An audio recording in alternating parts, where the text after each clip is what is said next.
টি গোবিন্দ অফিসিয়ালে আমার সমস্ত দর্শক বন্ধুদের আন্তরিক শুভেচ্ছা ও ওয়েলকাম। আগের ভিডিওতে আমরা WB police sub inspector prelims examination 2021-এ ইতিহাস, ভূগোল ও সংবিধান থেকে টোটাল 22টা প্রশ্ন এবং তাদের সমাধান কমপ্লিট করেছি। এখন এই ভিডিওতে আমরা পদার্থবিজ্ঞান ও রসায়ন ও জীববিদ্যা টোটাল 8টি প্রশ্ন এখানে সলভ করব এবং এই 8টি প্রশ্ন যারা এর আগের ভিডিওগুলো দেখোনি তারা প্লেলিস্টে গিয়ে আমি দেখার অনুরোধ রাখছি। তো চলুন বেশি কথা না বলে শুরু করা যাক। দেখো, পদার্থবিজ্ঞান থেকে আসা প্রশ্ন, সেলসিয়াস স্কেলে থার্মোমিটার কোন তাপমাত্রাকে অ্যাবসোলিউট জিরো তাপমাত্রা বলে বোঝানো হয়? সেলসিয়াস স্কেলে কিন্তু জিরো বলে তাপমাত্রা অ্যাবসোলিউট জিরো বলে বোঝানো হয়। এখানে দেওয়া রয়েছে -273.15 ডিগ্রি সেলসিয়াস এই উষ্ণতাটাকে। দেখো, -273 ডিগ্রি সেলসিয়াস সমান এইটাকে আমরা 0 কেলভিন বলতে পারি। 0 কেলভিন হলে আমার -273 ডিগ্রি সেলসিয়াস হয়ে যায়। এবার কি বলা আছে দেখো, পরম তাপমাত্রায় এর মান 0 কেলভিন, এই যে 0 কেলভিন, -273.15 ডিগ্রি সেলসিয়াস অথবা -459.67 ডিগ্রি ফারেনহাইট। পরম শূন্যের নিচে কোনো তাপমাত্রা থাকা সম্ভব নয়। এটা এমন একটা তাপমাত্রা যেখানে পরমাণু নিজের গতি হারিয়ে ফেলে, একেবারে নিশ্চল হয়ে যায়। নাম্বার 24 বলছে, যদি ব্যারোমিটারে পারস্তম্ভে দ্রুত হ্রাস পায় তবে তার দ্বারা নিম্নলিখিত কোনটি অনুমান করা হয়? দেখো, তাহলে এখানে ঝড়ের সম্ভাবনাটাই ঠিক হবে। কেন? কারণ দেখো, যদি মনে করো আমার ব্যারোমিটারে পারস্তম্ভ দ্রুত কমে যাচ্ছে বলতে এই নিচের দিকে হয়ে যাচ্ছে, তার মানে আমাকে বুঝতে হবে যে এখানে বায়ুমণ্ডলের নিম্ন চাপ বিরোধ করে, চাপটা অনেক কম, এটা হচ্ছে চাপের কারণে হয়। তাহলে চাপটা কমে যাচ্ছে, নিশ্চয়ই এই পাশের এলাকায় চাপটা বেশি আছে, তাহলে ঝড় বা বৃষ্টি অনুমান হতে পারে। কারণ দ্রুত এই অঞ্চল থেকে বাতাস এই অঞ্চলে অর্থাৎ নিম্নচাপযুক্ত অঞ্চলে আসবে এবং সেটা ঝড়ের সম্ভাবনা। তাহলে কি বলা হলো, যদি ব্যারোমিটারে পারস্তম্ভ দ্রুত হ্রাস পায় তাহলে সেটা ঝড়ের সম্ভাবনা। কেন? কারণ এই অঞ্চলে যখন চাপটা কমে যাচ্ছে, ব্যারোমিটার পারস্তম্ভ দ্রুত হ্রাস পাওয়া মানে এটা হচ্ছে চাপ কমে যাওয়া।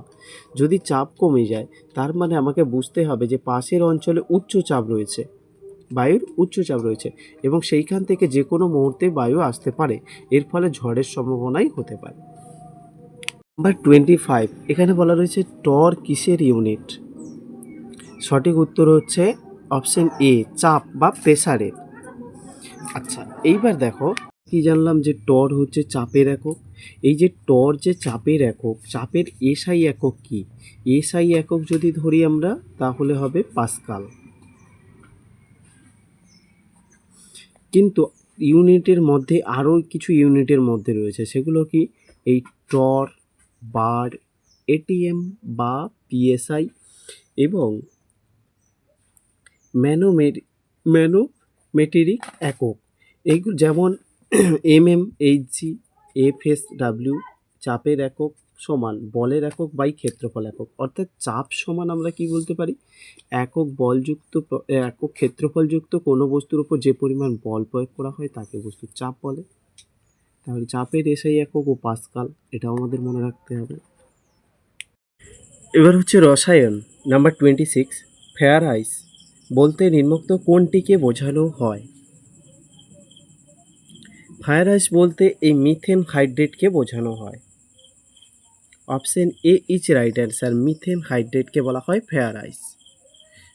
দেখুন, যাদেরকে আমি মিথেন হাইড্রেট বলছি, এই যে মিথেন হাইড্রেট, এই মিথেন হাইড্রেট এর প্রধান উপাদান কিন্তু হলো মিথেন, প্রাকৃতিক গ্যাস মিথেন। মিথেনের সংকেত কি সেটাও আমাদের গুরুত্বপূর্ণ একটি বিষয়, সেটা হচ্ছে আমার CH3, এটা হচ্ছে আমার মিথেনের সংকেত। আরেকটা বিষয় হচ্ছে এই অবস্থায় এতে বলছে যখন কি করে মিথেন হাইড্রেট অর্থাৎ ফেয়ারি আইস পদার্থটি জমাট বেঁধে বরফের অণু দিয়ে তৈরি জাল এবং ওই জালের মাঝে আটকে থাকা প্রাকৃতিক গ্যাস মিথেন হলো এর প্রধান উপাদান। এই অবস্থায় আগুন ধরেও যেতে পারে এবং এই কারণে একে বার্নিং আইস বা জ্বলন্ত বরফও বলে। এমন একটা সময় আসে যারা যেই সময়টা আগুনও ধরে যেতে পারে, এই সময়টাকে বলা হয় একে বার্নিং আইস বা জ্বলন্ত বরফ। ঠিক আছে, এবার হচ্ছে জীববিদ্যা থেকে 4টে প্রশ্ন এসেছিল 2021 ডাব্লিউবিপি এসআইতে, সেই 4টে প্রশ্ন আমরা সলভ করছি। এখানে দেখো ফার্স্ট প্রশ্ন ছিল যেটা 27 নাম্বার প্রশ্ন হয়ে যাচ্ছে, নিম্নোক্ত কোনটিকে মিশ্র গ্রন্থি বলা হয়? এর সঠিক উত্তর হচ্ছে অগ্নাশয়কে মিশ্র গ্রন্থি বলা হয়। কেন? কারণ মিশ্র গ্রন্থি কাকে বলে? যেসব গ্রন্থি অনাল এবং সনাল উভয় প্রকার গ্রন্থি নিয়ে গঠিত, অর্থাৎ অন্তঃক্ষরা এবং বহিঃক্ষরা, সেই রকম গ্রন্থিকে বলা হয় এটা আমরা মিশ্র গ্রন্থি।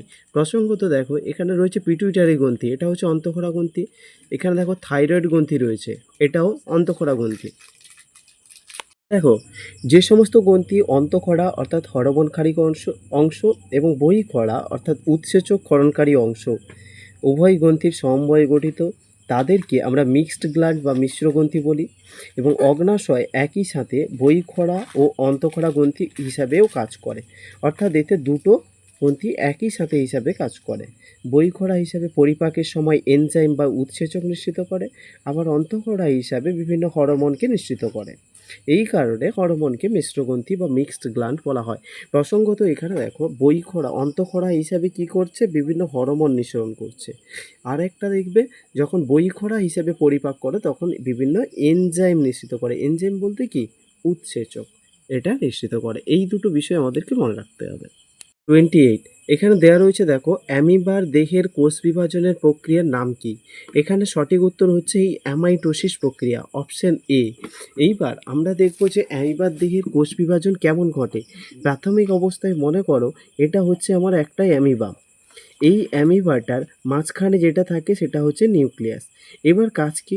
প্রথম অবস্থায় দেখতে পাবো যে একটা খাঁজ তৈরি হয় মাঝখানে এই রকম, তখন এই যে নিউক্লিয়াসটা সেটাও একটা খাঁজ আকৃতি গঠন করে। ঠিক আছে, তারপরে কি করবে? এই অ্যামিবাটা পরের স্টেপে দেখতে পাবো দুটো প্রায় আলাদা আলাদা খণ্ডে বিভক্ত হয়ে যাচ্ছে, তখন এদিকে চলে আসছে নিউক্লিয়াস, এদিকে চলে আসছে তার নিউক্লিয়াস। পরে দেখতে পাবো দুটো আলাদা আলাদা আমার অ্যামিবা গঠিত হচ্ছে, যেটা প্রায় দেখো দ্বিবিভাজন প্রক্রিয়া হয়ে যাচ্ছে।